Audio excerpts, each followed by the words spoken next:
Nataang papaya na may sahog ng sardinas ang ulam namin ngayong gabi. Mga mare, kumusta na kayo dyan? Hapon na nga nung nakaligo ako. Pagkatapos ko nga mga maring maligo ay naghanap naman ako ng pangulam namin para sa aming hapunan. Kaya naman pumunta ako dito sa likod ng aming bahay para tingnan kung malaki na ang bunga ng aming papaya, at nung nakita ko ngang malaki na ay pinitas ko na din ang isa nito. Ito nga pala mga mare ang kagandahan sa pag may tanim ka, anumang oras kasi ay pwede kang mamitas. Lalo na mga mare kung naubusan ka na nga ng budget at wala ka pang maibiling pang ulam. Ito yung kagandahan mga mare dito sa probinsya, malawak ang bakuran at pwede kang magtanim ng mga gulay. Lalop na nga din pala ako mga mare ng isang piraso ng niyog at si mama na lang daw ang magkakayod. Nung nakita ko ngang may tubo ay kinain ko na din. Kayo din ba mga mare ay kumakain ng tubo? At eto nga si mama mga mare ay nag-umpisa ng magkayod ng niyog. Alam nyo ba si mama ay 70 years old na at magaling pa rin magkayod ng niyog. Nahuli ko pa nga siya dyan na kumakain. Habang nagkakayod nga pala si mama ng niyog, ako naman mga mare ay tinalupan ko na din pala itong isang papaya. Isang piraso nga lang mga mare ang pinitas ko at malaki naman. Kasya na nga ito sa amin. Ang matapos na nga ako mga maring magwalat ay hiniwa-hiwa ko naman ito ng pahaba na maninipis. Ganito din ba kayo maghiwa mga mare? Bata pa lang kasi ako ganito na maghiwa ang aking mga magulang, kaya naman nagaya ko na. Kuha na nga din pala ako ng isang pirasong tanlad mga mare at lalagyan ko itong ginataang papaya. At nang matapos na nga mga mare si mamang magkayod ng niyog, ginata ko naman ito. Maligamgam na tubig nga pala mga mare ang pinanggata ko diyan at 2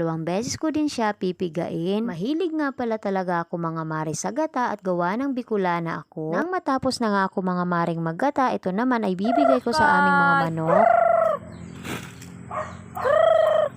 At nung narinig na nga ako mga mare ng aming mga alagang manok ay nagsilapitan na din sila para tumuka. Kung napansin nyo nga mga mare na wala na nga pala yung kulungan nila dyan, giniba na nga pala namin ni Karyo para papalitan sana. Kaso lang mga mare, wala pa nga kaming budget ni Karyo kaya naman hindi pa namin nagagawa. Kaya naman itong aming mga alagang manok mga mare ay pagala-gala lang dito sa aming bakuran. Kung saan-saan na nga din pala yan mga mare nangingitlog. Minsan nga nakakatamad na din maghanap kasi kung saan masukal doon sila nangingitlog. Pinsan hinahayaan ko na lang paglabas nila ay may dala na silang sisiw. Ito na nga pala ang ating gulay na papaya na may sardinas. Konting iga na nga lang ng sabaw at luto na ito. Maya-maya nga ay umakyat naman ako sa bahay ng aking biyanan para magdala ng gulay at baka hindi pa nga siya kumakain. Pagpasok ko nga ng bahay ay nakita ko siya sa tindahan at tinanong ko siya kung kumain na kasi may kausap siya sa cellphone. Ang sabi niya nga ay oo. Kaya naman ako na lang din pala ang kumain ng dala kong gulay at wala naman ibang kakain ito at kumain na daw siya. Ang bayaw ko naman ay umalis at pumunta sa barkada niya. Andito nga din pala ang 2 kong anak at busy sa panonood ng TV. Yun lang.